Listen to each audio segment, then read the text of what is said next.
Señor, te damos gracias por este tiempo que nos permites tener juntos. Te doy gracias por cada una de las personas que están aquí, porque tú sabías ya, Señor, quiénes estarían aquí y quiénes estarán también aquí, Señor, algún día. Padre, te pido que bendigas esta palabra, que, Señor, me ayudes a poder hablar tu palabra, declararla tal como la debo de hacer. Que pongas corazones sensibles, mansos, para recibir la palabra y no solo oírla, sino llevarla a la práctica. Pedimos, Dios, que el Espíritu Santo, el Consolador, nos guíe a través de tu palabra, Señor, porque sin Él no podemos hacer nada. Te doy gracias, Señor, en el nombre de Jesús. Amén. Bien, la semana pasada les decía que estamos viendo la oración es el segundo elemento o ingrediente, si le podemos llamar así, que la Biblia nos dice que nos da un crecimiento. Y yo les decía que la oración es un deber, es un privilegio y es un medio de gracia, es una forma en la que Dios derrama de su gracia. El mejor modelo que tenemos de oración es el Señor Jesús, es el mejor modelo. Y me gustaría tocar el tema o el aspecto de la frecuencia de la oración, ¿verdad? Para eso, como les decía, el ministerio del Señor Jesús es nuestro máximo ejemplo. Vamos a ver qué es lo que la Biblia nos enseña sobre la vida del Señor, ya que en los 3 años que el Señor estuvo en la tierra, pasó Él una gran cantidad de tiempo en la oración. ¿Cómo era su vida de oración del Maestro? ¿Cómo la llevaba? Los evangelios nos informan que el Señor tenía por costumbre levantarse muy temprano en la mañana, antes del amanecer, para tener comunión con su Padre. Y después también en algunas otras escrituras nos dice que el Señor con frecuencia iba al Monte de los Olivos o a algún otro lugar tranquilo para orar, generalmente a solas. Vamos a ver a Marcos capítulo 1, versos 35. Muy bien, dice Marcos, ¿verdad? Que se levantó. ¿A qué hora se levantó? De madrugada, muy de mañana. Dice que siendo aún muy oscuro. ¿De qué nos habla eso? Nos está diciendo entonces que no era a las 10:30, no era a las 9, ¿verdad? Cuando el sol te levanta, te da en la cara y te despierta. Dice que era todavía muy oscuro, era de noche, y dice que se fue a un lugar desierto y allí oraba. Pero también en el mismo Marcos, en el capítulo 6, verso 46, vamos a ver qué dice.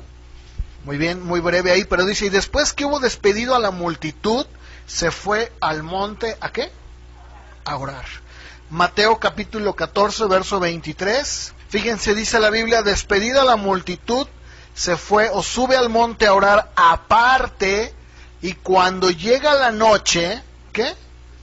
Allí estaba él todavía orando. Al anochecer. Lucas capítulo 6, también acompáñenme en el verso 6, en el capítulo 6, versos 12 y 13, antes de que el Señor pudiera escoger a los 12, dice que Él se fue al monte a orar y pasó, ¿cuánto tiempo pasó orando? Toda la noche, y cuando ya era de día, o sea, el día le llega a Él, entonces dice que llama a sus discípulos y escoge a los 12, a los que ya estaban seleccionados, a los cuales también les llamó apóstoles. Entonces, por estos versos y otros más podemos ver que la oración fue el aire espiritual que Jesús respiró cada día de su vida. Cada día de su vida. Él practicó una comunión interminable con el Padre. Y de la misma manera, en Lucas 21:36, voy a pedir que me acompañen, Él les dijo a sus discípulos que tenían que hacer lo mismo. Lucas 21:36. Fíjense, Él les dijo aquí, velen pues en todo tiempo, orando para que tengan fuerzas para escapar de todas estas cosas que han de suceder. La iglesia primitiva aprendió esta lección y mantuvo el compromiso de Cristo de orar continuamente y de manera incesante. En Hechos 1:14, ya después en el aposento alto, el día del Pentecostés, ya que el Señor se había ido, nos encontramos ahí con que había 120 de ellos reunidos. ¿Y qué dice Hechos 1:14? Fíjense, dice la Biblia que ellos estaban allí. ¿Qué estaban haciendo? Estaban orando. Y no cambió de ninguna manera. Después, en Hechos 2:42, Vamos a leerlo, por favor. Fíjense, después de que fueron añadidos a la comunidad en el día del Pentecostés, después de que ya se añadieron los 3,000, dice Hechos 2:42 que ¿qué hacían ellos? Perseveraban en la doctrina de los apóstoles, en la comunión unos con otros, en el partimiento del pan y en las oraciones, ¿verdad? Entonces, ¿qué nos dice esto? Nos habla de que la iglesia entendió perfectamente bien que la vida que el Señor les enseñó de oración era algo que ellos tenían que continuar. Es algo que nosotros debemos de hacer en nuestra vida personal, también como iglesia. Eso lo voy a hablar después. Entonces, el apóstol Pablo, en sus epístolas, también fue un ejemplo de este compromiso de oración. Incluso algunas de sus epístolas, yo creo que ustedes las han leído, podemos ver cómo él constantemente estaba orando. Vamos a ver algunas de estas referencias. Romanos 1:9 y verso 10. Fíjense, porque dice: testigo me es Dios, a quien sirvo en mi espíritu en el evangelio de su Hijo, de que sin cesar, ¿sí dice así? Hago mención de ustedes siempre, ¿en dónde? En mis oraciones. ¿De qué habla eso? De que era un hombre que oraba continuamente. Primera de Corintios 1:4. Gracias doy a mi Dios siempre por ustedes, por la gracia de Dios que les fue dada en Cristo Jesús. Nuevamente dice, ¿verdad? Pablo menciona, dice, gracias doy a mi Dios siempre por ustedes. Después en Efesios 5:20 también, el apóstol Pablo nuevamente vuelve a mencionar esto, y dice, dando siempre gracias a Dios por todo, al Dios y Padre en el nombre de nuestro Señor Jesucristo. Colosenses 1:3. Siempre orando por ustedes, damos gracias a Dios Padre de nuestro Señor Jesucristo. ¿Se dan cuenta? Una vez más, dice, siempre orando. Primera de Tesalonicenses 1:2. Damos siempre gracias a Dios por todos ustedes, haciendo memoria en nuestras oraciones. ¿Se dan cuenta? Vemos cómo Pablo era una persona de oración. Ahí en Primera de Tesalonicenses, en el capítulo 3, verso 10, dice, orando de día y de noche con gran insistencia, para que veamos vuestro rostro y completemos lo que falta a su fe. Ok, aquí el punto es que él está diciendo, oramos de noche y de día, oramos de noche y de día. En 2 de Timoteo, capítulo 1, verso 3, le dice a Timoteo, doy gracias a Dios al cual sirvo desde mis mayores con limpia conciencia, de que sin cesar me acuerdo de ti en mis oraciones día y noche, o noche y día. Si el apóstol Pablo oró continuamente, ¿verdad? Fue capaz de exhortar a sus lectores a orar de esa manera. También a los tesalonicenses, lo vimos la semana pasada, en 1 Tesalonicenses 5:17 les dice orar sin cesar. ¿Se acuerdan? A los filipenses les dijo que dejaran de estar afanosos y que presentaran sus peticiones delante de Dios, lo vimos la semana pasada, ¿verdad? Entonces, vemos cómo el apóstol en sus epístolas habló frecuentemente de esto. También a los efesios, en el capítulo 6, verso 18, les dijo, oren en todo tiempo en el Espíritu, con toda oración y ruego, vigilando con toda perseverancia y ruego por todos los santos. La oración es o debe de ser incesante y constante, esencial para la vitalidad de la relación de un creyente con Dios y su capacidad de poder funcionar en el mundo. Déjenme leerles rápidamente lo que el gran Carlos Spurgeon, un gran predicador, habló sobre la oración y la oración en todo momento. Él dijo, así como los caballeros de antaño, siempre en guerra y sin embargo no siempre en sus corceles, corriendo hacia adelante con sus lanzas listas para derribar a un adversario, pero siempre con sus armas donde las podían alcanzar rápidamente, siempre listos a ser heridos o morir por la causa que defendían. Esos guerreros rudos a menudo dormían con sus armaduras, así que incluso cuando nosotros dormimos, aún, ¿verdad? Aún ahí, ¿verdad? Durmiéndonos nosotros, debemos nosotros también estar listos. Dice, nuestros corazones deben de ser como una pistola que está lista, a punto de usarse, cargada, ¿verdad? Lista para usarse. Debemos nosotros de estar constantemente utilizando el poder de la oración contra el enemigo. Debe de ser como un cañón que está cargado y preparado, que solamente requiere el fuego para poder disparar. No siempre debe estar ejercitando la oración, pero siempre debe funcionar en la energía de la oración. No siempre en realidad orando, pero siempre orando de manera intencional. Ya lo decía yo la semana pasada, orar en todo tiempo es vivir en un estado constante, consciente de la presencia de Dios, donde todo lo que vemos y experimentamos se convierte en una especie de oración, con una conciencia profunda y una entrega a nuestro Padre Celestial. Miren, voy a poner un ejemplo, ¿no? Cuando tú vas por la calle, ves las bendiciones de Dios en tu vida, ¿qué es lo que viene a tu corazón? Gratitud. ¿Qué haces? Levantas una oración de gratitud. Otro ejemplo, cuando tú ves el mal que está a tu alrededor, ¿qué haces? Señor, guárdame. Señor, ¿verdad? Yo mencionaba en la mañana cuando uno va en la calle y va viendo de repente que la gente hace cosas ilícitas, cosas incorrectas, cosas que atentan completamente contra la voluntad de Dios. ¿Y uno qué hace, Señor? Ay, Dios mío, ten misericordia. Cuando uno, por ejemplo, ve a un amigo o alguien que no habías visto por mucho tiempo, que no conoce a Cristo, ¿qué es lo que haces cuando te acercas a esa persona? Digo, espero que lo hagas, pues. Digo, pues saludarlo, ¿verdad? Pero ¿qué dices? ¿Qué oras? No oras y dices, Señor, dame palabra, ayúdame a ser fiel testigo tuyo, ¿no es cierto? Dice, esta es la oportunidad que tengo. Mira, Señor, cuando estás, hola, ¿cómo estás? Estás orando, Señor, dame palabra. Ayúdame a poderle hablar de ti. Mira, es una oportunidad que tengo. Probablemente no lo vuelvo a ver. ¿Cómo estás? Bien, ¿verdad? Y Señor, saca el tema, que salga el tema.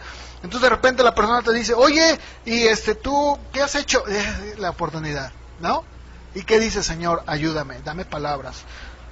Entonces, cuando tenemos problemas, ¿qué hacemos? Volteamos a Él como nuestro libertador, ¿no? Entonces la vida se convierte en una oración continua y ascendente.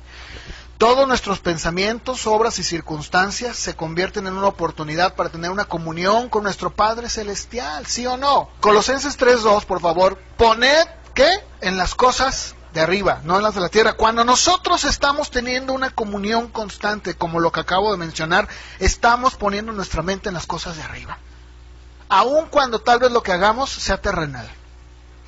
Tú puedes estar en tu trabajo, haciendo tus labores, pero sin embargo no dejas de traer a la memoria tu pensamiento en Dios. Y viene algo y dices, ay, Señor, gracias, ¿verdad? Qué bueno eres. Estás orando continuamente, es lo que decía Spurgeon. Ahora, el propósito final de nuestra salvación es glorificar a Dios. Ese es el propósito final, darle a Él la gloria. Y traernos a una comunión íntima y enriquecedora con Él, ¿verdad? No buscar a Dios en oración es negar ese propósito. Es negar ese propósito. Como yo lo mencioné la semana pasada, ¿verdad? Fíjense, vamos por favor a 1 de Juan, capítulo 1, verso 3. Habla precisamente de esto. Y dice el apóstol Juan, lo que hemos visto y oído, lo anunciamos también a ustedes, para que ustedes también tengan comunión con nosotros. Y nuestra comunión es con el Padre y con su Hijo Jesucristo. ¿Te das cuenta? Yo hablaba la semana pasada sobre la relación que mantiene una pareja y cómo Pablo habla de la relación íntima que comparte el marido o la esposa con el esposo y viceversa, y lo compara precisamente con la comunión que tenemos con Cristo. Es de esa manera, es algo íntimo, es algo muy hermoso, lo vimos la semana pasada. Nuestra comunión con Dios, déjeme decirte algo, nuestra comunión con Dios no fue diseñada para esperar hasta que estemos en el cielo. Es decir, un día cuando esté allá en la ciudad celestial, ¿verdad? No, claro que no. El mayor deseo de Dios y nuestra mayor necesidad es estar en constante comunión con Él ahora, hoy. Y no hay y no existe ninguna expresión o experiencia más grande de comunión que la oración. No la hay, ¿verdad? Es bien importante que nosotros entendamos qué es la oración. En Efesios, leía yo hace un momento, 6:18, Pablo dice que debemos de orar con toda oración y ruego. O bueno, la Reina Valera dice oración y súplica en el Espíritu. ¿Lo tienen ahí? Vamos a Efesios 6:18. Fíjense, la palabra que se traduce como oración es la palabra común que el Nuevo Testamento utiliza para hablar o referirse a peticiones generales. ¿Qué podría ser una petición general? Para que mi familia te conozca, ¿verdad? Para que los hermanos crezcan. Eso es una petición general. Pero la palabra que se traduce como súplica o ruego, que viene ahí en Efesios 6:18, y que también aparece en Filipenses 4:6, esa palabra en el griego es deesis, que significa oraciones específicas.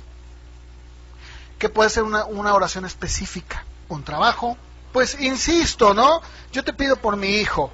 Exactamente, de manera muy particular y específica, ¿no? Entonces, cuando nosotros vemos que aquí el apóstol Pablo nos está diciendo, ¿verdad?, que debemos de orar de manera general y específica.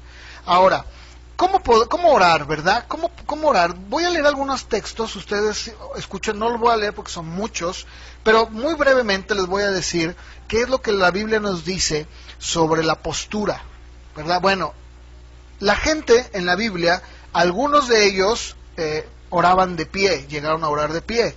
Otros levantando las manos, dice Pablo en 1 Timoteo 2:8, les quiero que levanten sus manos, ¿verdad? Orando. Sentados de rodillas, mirando hacia arriba, otros inclinados, poniendo su cabeza entre las rodillas. Y bueno, la Biblia nos habla de muchísimas formas y posiciones como se hacían, ¿verdad?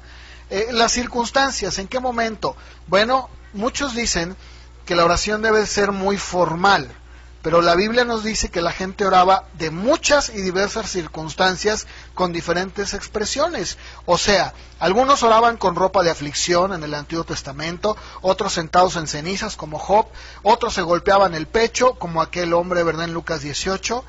Algunos pues gemían así llorando, otros se ponían polvo sobre su cabeza, algunos otros rasgaban sus vestiduras, algunos la acompañaban de ayuno, otros con un fuerte clamor.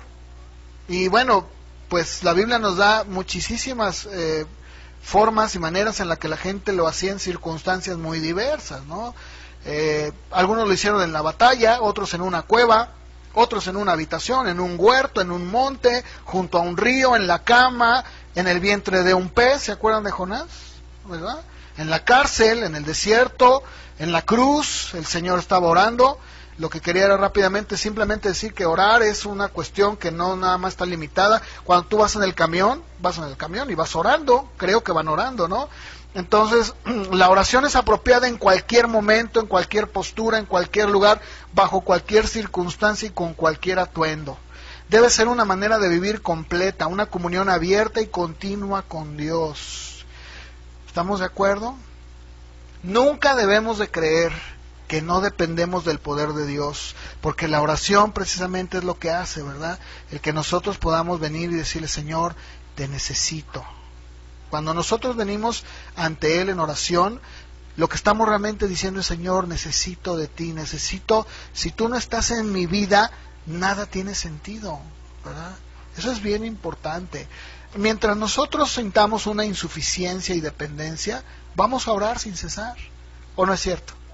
Mientras sintamos insuficiencia y dependencia, siempre vamos a buscar a Dios. Y eso es algo que Dios quiere, que todo el tiempo sepamos que no somos suficientes, no podemos, y eso nos lleva a orar, ¿verdad? Sabiendo también que somos beneficiarios de bendiciones de parte de Dios. Por eso Pablo le decía a los tesalonicenses, estar siempre gozosos y den gracias en todo, ¿verdad? Fue una de las cosas que él les decía a ellos. Ahora, un ingrediente que es importante en la oración, que es muy importante, es el fervor. Si nosotros decimos, como yo dije, ¿verdad?, que debe de suceder durante todo el día, pues eso no significa que no debemos de tener fervor. En Colosenses capítulo 4, acompáñenme por favor, Colosenses capítulo 4, verso 2, perseveren en la oración velando con ella con acción de gracias, dice Pablo a los colosenses, ¿verdad? Es bien importante que nosotros, cuando hablo de fervor, no estoy diciendo que griten. Cuando hablo de fervor, estoy diciendo que tenemos que tener esa energía, ¿verdad?, de estar orando. Convertir la oración en nuestra vida como parte de una vigilancia. Debemos de estar velando. Pablo, cuando les escribía y les decía, oren, ¿verdad?, y estén vigilando, lo que está hablando es, velar. De hecho, el Señor habló de esto. Acompáñenme en Mateo 26, por favor. Vamos a ver qué nos dice el Señor sobre el estar velando. La versión de Reina Valera dice: Jesús les dijo, mi alma está muy triste hasta la muerte, quédense aquí y velen conmigo, ¿verdad? ¿Qué es velar? Estar despierto, ¿verdad? Y no dormirse. Dice la Biblia que poco después regresa el Señor. ¿Y qué sucede? Así es, ¿verdad? En el verso 40 y 41 les dice el Señor a Pedro: ¿no han podido velar conmigo una hora? Velen y oren para que no entren en tentación, porque el espíritu a la verdad está dispuesto, pero la carne es, ¿qué? Es débil. En Primera de Pedro, capítulo 4, verso 7, por favor acompáñenme también. El apóstol Pedro, siendo ya un hombre grande, cuando escribe su epístola, fíjense lo que él escribe sobre la oración: sean responsables y cuidadosos en la oración, sobrios y velad. ¿Saben que la sobriedad es equilibrio? O sea, es alguien que está equilibrado, alguien que está en sus 5 sentidos. Y cuando dice velad, está hablando precisamente de eso, ¿no? Muchas de las veces los cristianos hacen oraciones que son vagas y que no son muy específicas, ¿no? Saben que Dios en su palabra, y ahorita lo vamos a leer, el Señor Jesús habló que nosotros cuando oremos debemos de orar, está bien, como lo dije hace un momento, de manera general, pero cuando oremos de manera específica, seamos específicos. Mira, Señor, esto es lo que yo te pido. El Señor dijo en Juan 14, búsquenlo por favor, Juan 14, 13 y 14. Fíjense que estos versos, como ustedes lo saben, han sido utilizados para distorsionar lo que el Señor está diciendo. Pero el Señor claramente, así, no está diciendo otra cosa que lo que dice ahí: todo lo que pidas en mi nombre lo haré, para que el Padre sea glorificado en el Hijo. Si me pides alguna cosa en mi nombre, yo lo haré. ¿A quién se está dirigiendo el Señor? ¿A quién le está diciendo esto? Me refiero a sus discípulos, a aquellos que entendían perfectamente bien cuál era la voluntad del Padre. Entonces no está diciendo, como muchos, ¿verdad?, sacan de fuera de contexto y dicen: mira, aquí está, Jesús dijo, todo lo que tú pidas al Padre en su nombre, Él lo va a hacer. Sobre todo cuando esto no aplica, y lo usan muchos para personas inconversas. O sea, yo le digo a mi comadre, ¿verdad? Ay, comadre, la Biblia dice, todo lo que pidas en su nombre lo va a hacer. No es cierto, eso no lo dice. O sea, no dice que lo va a hacer para cualquiera, ni dice que va a cumplir caprichos. Nunca lo dice. Dice que Él va a hacer las cosas que tú pidas para que el Padre sea glorificado. Eso es lo que está diciendo. Y que si tú pides alguna cosa en su nombre, Él lo va a hacer. No tenemos por qué tener miedo de pedirle a Dios cosas específicas que están en su voluntad. Díganme ustedes un ejemplo de algo específico que está en su voluntad. Bueno, la salud, ¿verdad?, está en su voluntad. O sea, está mal que tú pidas: Señor, pues mira, te pido que sea mi trabajo, ayúdame. ¿Está mal? Claro que no. Esas son necesidades específicas que Dios, claro que quiere cumplir. Claro que sí. O sea, esa es una realidad. A veces hemos pensado que no. No, sí, claro que sí, en su voluntad. Si yo estoy orando por mi familia, específicamente, Señor, te pido por mi marido, específicamente, y es válida, ¿verdad? Porque tú crees que si tu marido es inconverso, ¿tú crees que es malo pedirle a Dios por él? Claro que no es malo pedirle a Dios. Sin embargo, déjame decirte que uno de los mayores enemigos de la oración es la perseverancia. Peor enemigo. ¿Por qué? Porque la mayoría de los creyentes nunca toman en serio la oración hasta que viene un problema a su vida o de un ser querido. Y entonces empiezan a orar de manera atenta, específica y persistente. Eso yo lo he visto muchísimo. Una persona no le presta atención a la oración hasta que viene un accidente, se queda sin trabajo, hasta que pasa algo, ¿verdad?, en su vida o de un ser querido. Por ejemplo, mi mamá, o mi papá, o mi hermano, fíjate que mi hermano lo atropellaron, fíjate que mi hermano pues no sé, dígame, un sobrino está en el hospital, ¿y qué pasa? Empezamos a orar y de manera como, y quisiéramos no salir de la iglesia en toda la semana, ¿verdad? Y luego, vaya pastor, ore por favor. Sí, vamos a orar, sí. Y a todo mundo, ¿verdad? Oye, te pido que ores y hagan una cadena, ¿verdad? Yo me acuerdo que, bueno, no me acuerdo, de repente me llegan a mí, como a ustedes también creo, que nos llegan esas cadenas, ¿verdad? En internet. Ora, ¿verdad? Y algunas son muy sinceras, porque están pidiendo, digamos, que secuestraron a alguien, ¿no? Y dicen, no, pues secuestraron sacan la foto, ¿no? Dice, tómate 5 minutitos, que 5 minutos no es ni en lo que vas al baño para leer esto. Y dices, bueno, a ver, lo voy a leer. Y muchas de las veces puede ser cierto. Otras veces yo la verdad digo, Señor, pues yo no sé realmente si es cierto esto, ¿verdad? Pero, bueno, está bien. No dudo que realmente secuestraron a alguien. ¿Y qué hacen? Quieren que todos oren, ¿verdad? Vamos a orar, y ahí están todos. Pero, ¿por qué hacerlo solamente cuando tengo un problema? ¿Por qué cuando un ser querido ha sido tocado, accidentado? ¿Por qué? ¿Por qué hacerlo? Yo hace rato leíamos en Efesios que Pablo dice que debemos de velar con toda perseverancia. No sé ustedes qué entienden por eso. ¿Qué entienden por lo que Pablo decía cuando decía perseveren en Colosenses 4:2, que lo leímos hace un momento? ¿Qué entendemos por eso? Déjame decirte, la palabra perseverar que usa Pablo allí y que se usa para perseverar siempre es proscartereo. Esa palabra griega está compuesta por cartereo, que significa estar firme o resistir, y una proposición añadida que intensifica el significado. El verbo significa ser valientemente persistente, aferrarte y no soltarte. Y se usa para referirse a la resistencia fiel de Moisés cuando sacó a los hijos de Israel de Egipto, en Hebreos 11:27. Vamos a buscar esa palabra, Hebreos 11:27. Se sostuvo, como viéndole, o sea, fue valientemente persistente Moisés, se aferró. ¿A quién? Al invisible.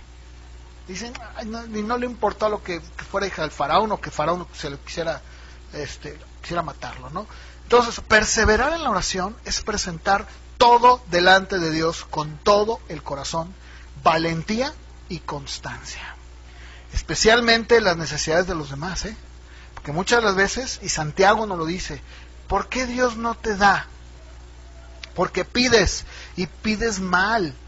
¿Por qué pides? Porque pides para ti, para tus deleites, y Dios jamás va a responder oraciones carnales, jamás, nunca.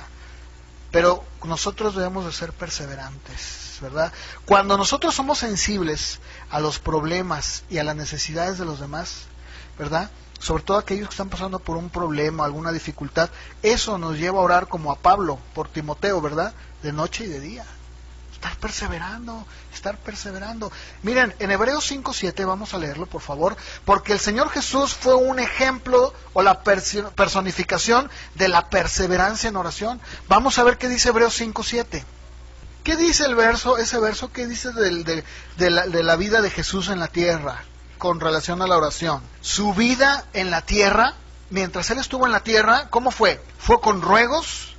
Bueno, claro, fue obediente, pero en la oración era con ruegos, con súplicas, con clamor, con lágrimas al que le podía librar. Y sobre todo esto muchas veces algunos lo han relacionado cuando él está orando en el monte, ¿no? en el huerto, antes de ser aprisionado. Sin embargo, en algunos comentarios que yo estuve buscando, algunos otros comentaristas dicen que esto fue a lo largo de su vida. No solamente lo relacionamos con el huerto, porque él iba a morir obviamente, sino que a lo largo de su vida, incluso no lo tengo aquí, pero en algunas otras versiones como las que leyó Emelia, que son digamos más parafraseadas, dice, en su vida como hombre en la tierra, él mantenía una vida constante de ruegos y súplicas, clamaba y derramaba lágrimas a su padre, que era el único que le podría librar. Entonces, ¿de qué está hablando?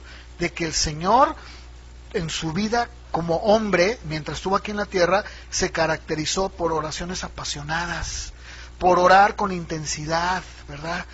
No nos registra la palabra estos detalles de oración, pero sin embargo, dice, lo leímos al principio en Lucas 6:12, no lo busquen, que oró toda la noche. Y como lo decía yo, la oración más intensa, ¿cuál fue? En el huerto, ¿no? Ahí en Lucas 22, vamos a leerla por favor. Lucas 22:41. Cuando nosotros vamos a, no lo vamos a ir a buscar, pero cuando nosotros vamos a Mateo 26:36, que es el pasaje paralelo de este mismo, nos dice Mateo que le rogó a Dios 3 veces, ¿verdad? Y fue ferviente y prolongada, a tal grado que los discípulos se durmieron varias veces mientras él lo hacía. Ahora, déjame decirte algo bien interesante en la vida del Señor. En la vida del Señor Jesús vemos cómo Él hizo muchas obras poderosas, ¿cierto o no? Resucitó muertos, sanó leprosos, echó fuera demonios. Sin embargo, en ninguna de estas obras poderosas se percibe algún consumo de energía, salvo con la mujer del flujo de sangre, donde dice, poder ha salido de mí. Pero nunca vemos un esfuerzo, nunca vemos un agotamiento, nunca.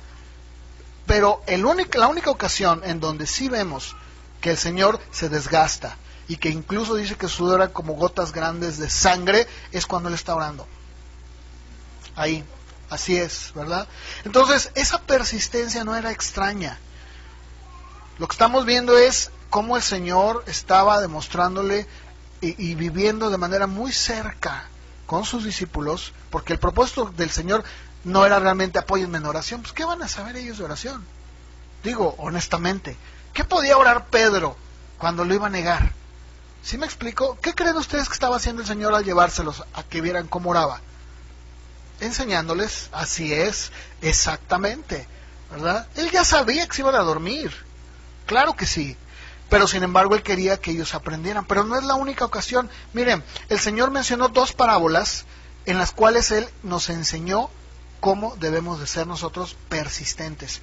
Vamos a ver la primera de ellas en Lucas 11, que la vimos ya. Bueno, la leímos más bien la semana pasada. Lucas 11:5, la primera. Aquí el Señor nos enseña algo. Bueno, le enseñó algo a los discípulos y por consiguiente a nosotros. Les dijo, verso 5 del 11 de Lucas. ¿Quién de ustedes que tenga un amigo va a él a medianoche y le dice, amigo, préstame 3 panes, porque un amigo mío ha venido a mí de viaje y no tengo que ponerle delante? Y aquel respondiendo desde adentro le dice, no me molestes, la puerta ya está cerrada y mis niños están conmigo en cama, ¿no puedo levantarme y dártelos? Les digo que aunque no se levante a dárselos por ser su amigo, sin embargo por su importunidad se levantará y le dará todo lo que necesite. Y yo les digo, pidan y se les dará, busquen y hallaréis, llamen y se abrirá. Todo aquel que pide recibe, y el que busca halla, y al que llama se le abrirá. Después, Lucas 18, eso lo leímos la semana pasada, la parábola de la viuda y el juez injusto. Ahí en Lucas 18:1 dice que el Señor le refiere una parábola sobre la necesidad de orar siempre y no, ¿qué? Desmayar. ¿Te das cuenta? Son 2 parábolas que Él dejó en donde el enfoque de las 2 está puesta en ¿qué? En la perseverancia, en estar duro y duro y duro. Miren, dice el verso 2, había en una ciudad un juez que ni temía a Dios ni respetaba a hombre. También en aquella ciudad había una viuda, la cual venía a él diciendo, hazme justicia de mi adversario. Él no quiso por algún tiempo, pero después de esto dijo, dentro de sí mismo, aunque no temo a Dios ni tengo respeto a hombre, sin embargo, porque esta viuda me es molesta, le haré justicia. No sea que viniendo de continuo me agote la paciencia. Y dijo el Señor, escuchen lo que dijo el juez injusto. ¿Y acaso Dios no hará justicia a sus escogidos que claman a Él día y noche? ¿Se tardará en responderles? Fíjense, el contraste que pone el Señor Jesús entre Dios y el amigo reacio y el juez injusto es bien obvio. ¿Qué está enseñándonos? Que si esos humanos mal dispuestos y pecadores honran la persistencia, porque dice que el hombre, si bien no se levantó por ser su amigo, ¿por qué se levantó? No me lo voy a quitar de encima, ¿verdad? ¿Cuánto más tu Padre Santo, amoroso y celestial va a responderte? Y si no recibimos respuesta inmediata a su petición, Y si los acontecimientos no salen como nosotros queremos, ¿verdad? El Señor dice, no te desanimes, sigue orando, no te rindas. Fíjense, Spurgeon, que fue uno de los, ya lo he mencionado yo, ¿verdad? Ustedes, si no lo conocen, lean de su biografía. Fíjense lo que él dijo sobre el persistir en la oración. ¿Saben que Spurgeon era un hombre de oración? Tremendo. Él dijo lo siguiente: si vamos a prevalecer, debemos de persistir. Debemos continuar incesante y constantemente. No pongamos pausas a nuestra oración hasta obtener la misericordia lo más posible. Los hombres siempre deben orar, semana tras semana, mes tras mes, año tras año. La conversión de ese hijo querido debe ser la principal súplica del Padre.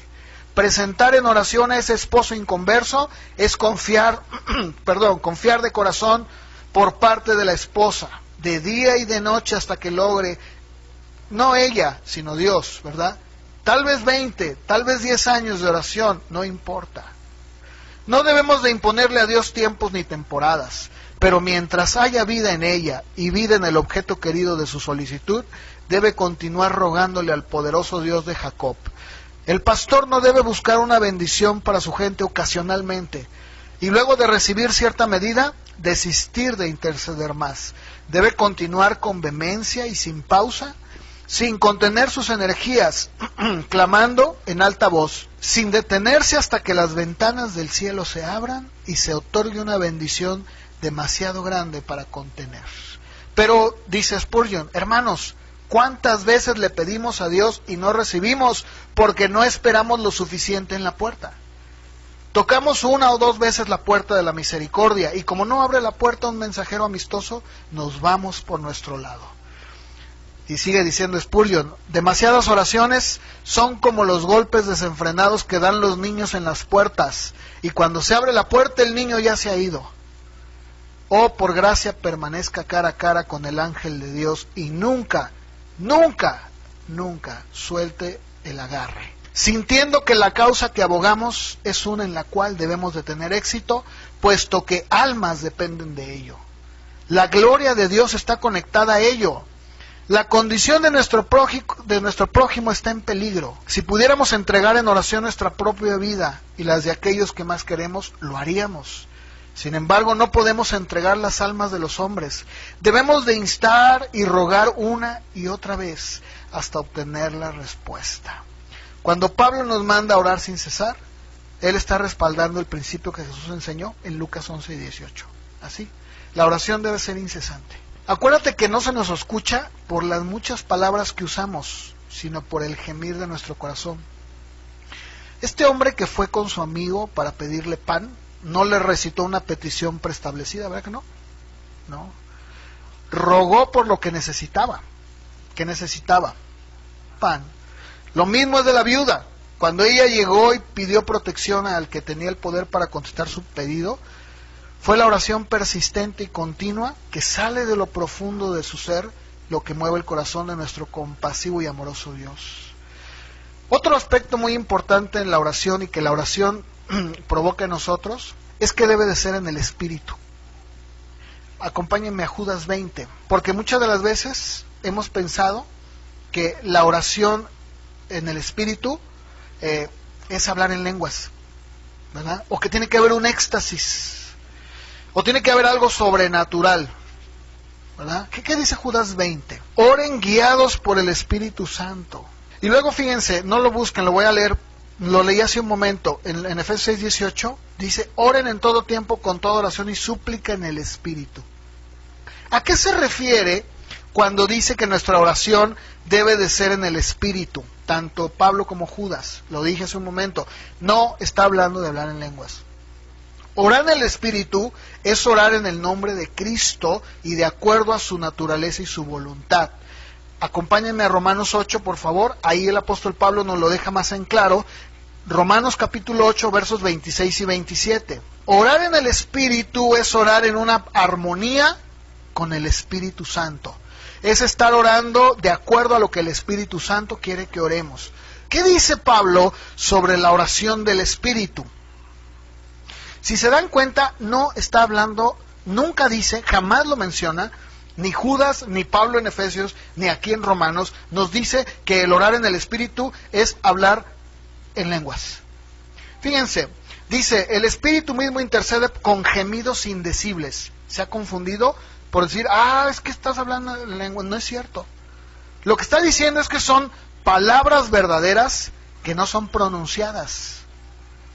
No expresiones pronunciadas que no son palabras. ¿Sí me explico? O sea, el balbucear o el yo decir que estoy hablando en lenguas, ¿verdad? Y estoy hablando en el Espíritu, eso no es orar en el Espíritu. Lo que está diciendo es que el Espíritu Santo usa palabras que son verdaderas, que no son pronunciadas. No pueden ser pronunciadas, pero no son expresiones pronunciadas que no son palabras. No sé si me di a entender, ¿verdad? O sea, no, el Espíritu dice escudriña los corazones y sabe cuál es el intento, porque intercede conforme a la voluntad de Dios.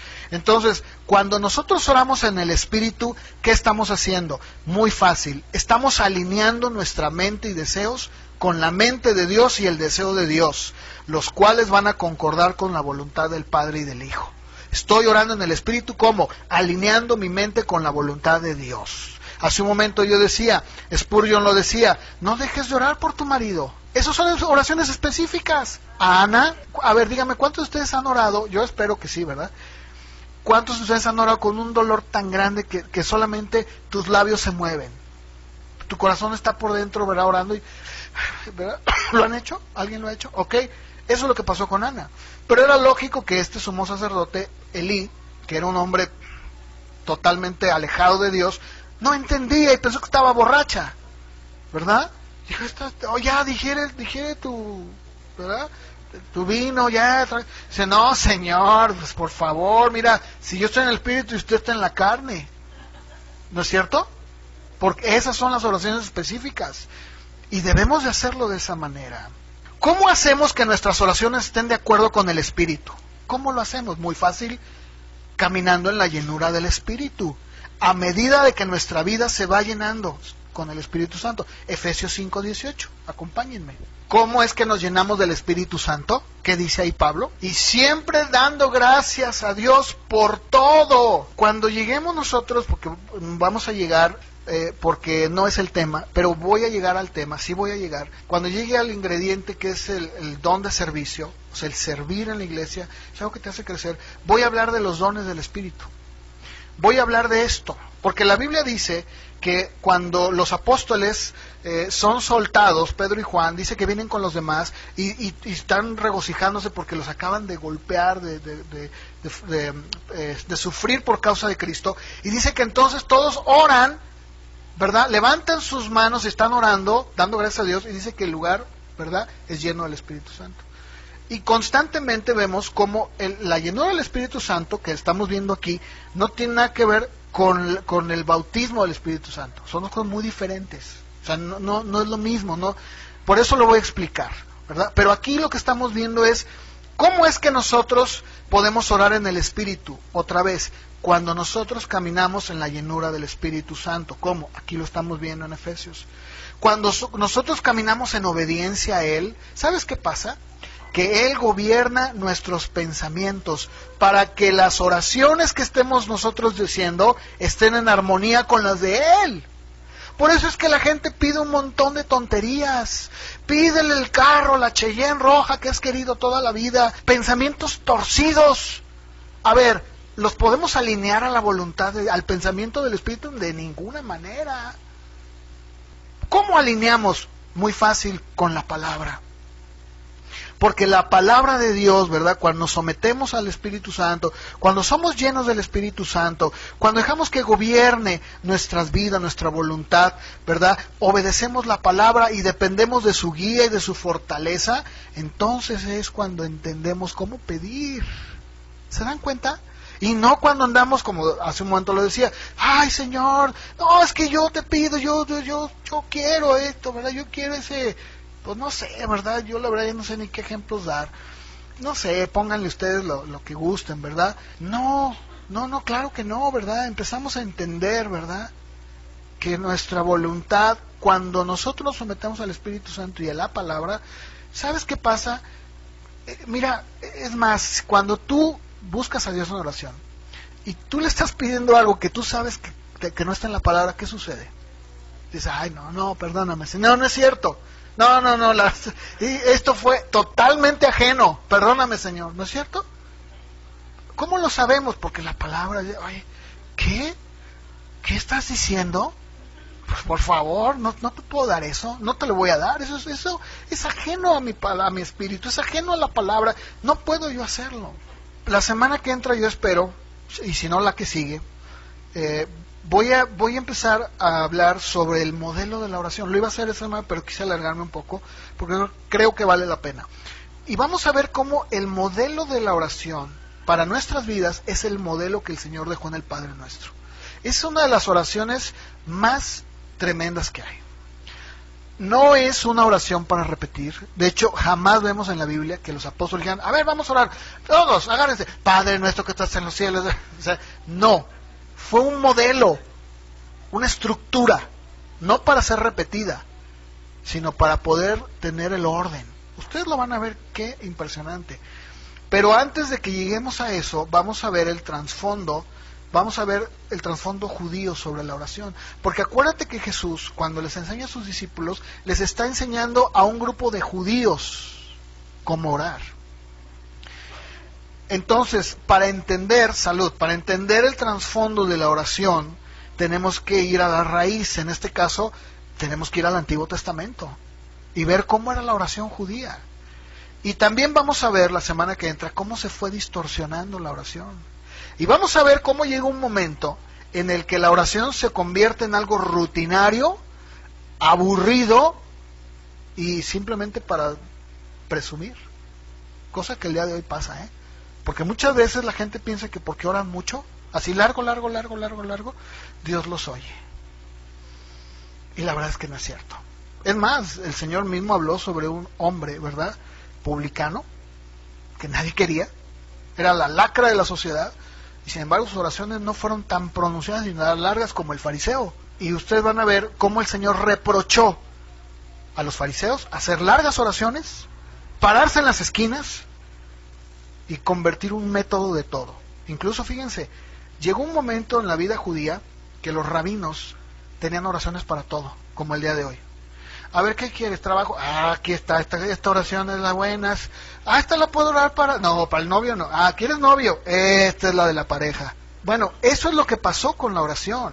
Y tenemos que tener cuidado. Una vez, hace ya algunos años, una vecina que tenía leucemia, su mamá nos dijo, oiga, no pueden ir a orar, sabía que éramos cristianos.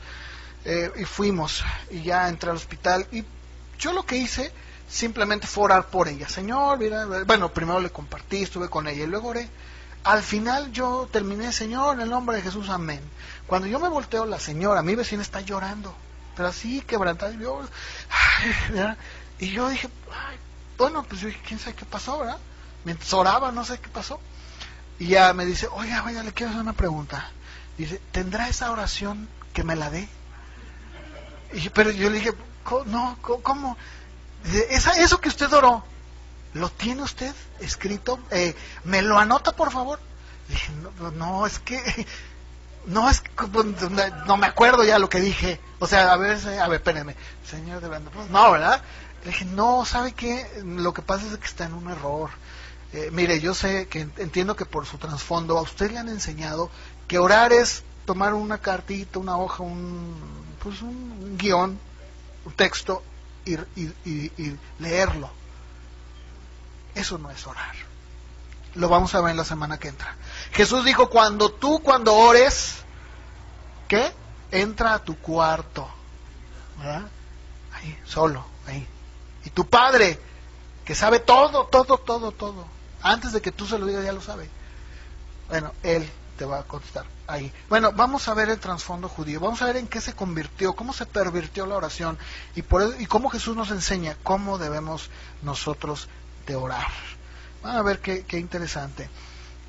Bueno, pues ¿por qué no me acompañas ahí en tu lugar a orar? Vamos a orar, darle gracias a Dios. Y de verdad yo sí te animo a que estés orando. Yo espero en Dios que todas estas predicaciones puedan traer a tu vida un verdadero efecto. O sea, que empieces a practicarlo. Porque yo no estoy aquí nada más para pues digamos, darles una lección de oración. Estoy para enseñarles lo que la palabra enseña para que lo hagamos, ¿verdad? Dice Santiago, no sean oidores olvidadizos, sean hacedores. Entonces yo espero que a raíz de todo esto, los que no oraban, pues ya estén orando. Y los que oran, sigan orando. Y que si hay una situación en tu vida, seas persistente, ¿verdad? Finalmente, Dios sabe, pero sigamos orando. Pónganse de pie para que se desentuman, ¿verdad? Y ya con esto termino. Ahora, yo te voy a pedir que tú toma de la mano a la persona que está a un lado de ti. Tómala de la mano, tómense de la mano, ¿verdad? Y yo te voy a pedir que tú ores por la persona que está a un lado de ti. Pídele, Señor, mira, yo desconozco su necesidad, pero estoy seguro que la tiene, porque soy un ser humano, y como seres humanos necesitamos muchísimo de ti. Ahí empieza a orar por la persona que tienes a un lado. Si la conoces, qué bueno, y si no, mejor. Señor, te damos gracias, Padre, porque tú nos has llamado a orar. Una de las parábolas también que tú mencionaste fue el siervo vigilante. Ese siervo que cuando tú regresas lo encuentras así, vigilando, no durmiendo. Al contrario, incluso tú dices, Señor, aquel siervo que se emborrachó, aquel siervo que no fue prudente y que se la pasó nada más abusando, dice que tú, Señor, lo vas a rechazar. También, Señor, tú enseñaste, Padre, sobre esas vírgenes que estaban con sus lámparas encendidas. Eso no fue una casualidad. Y cuando nosotros vemos que esas parábolas las hablaste tú después de Mateo 24, cuando hablas acerca del fin del mundo, no es una casualidad. Y si nosotros que vivimos prácticamente en umbrales ya de lo que es tu venida, ¿cuánto más tenemos que estar vigilando? Padre, te pido, Señor, por cada uno de mis hermanos y mis hermanas que están aquí. Y cada uno de ellos también pide por cada uno de sus hermanos y hermanas que tienen a un lado. Ayúdanos, Señor, a orar, que te busquemos. Esto no es una cuestión de gusto. Como yo lo dije, Señor, es un deber. Sí, el verdadero hijo tuyo ora, que sabe que tiene que orar. También es un privilegio porque nos acercamos al trono de la gracia. Estamos, Señor, en tu presencia, que es lo más hermoso que puede haber. Y tercero, porque tú usas, Señor, nuestras oraciones para atraer, para alcanzar, para hacer contestadas las oraciones. Padre, te pido, Dios, que nos pongas como iglesia un espíritu de oración. Hay muchas necesidades, Señor. Y que cada palabra que hemos oído, que ha salido de tu palabra, pueda, Señor, obrar eficazmente en cada corazón. Te lo pido, Señor, en el nombre de Jesús.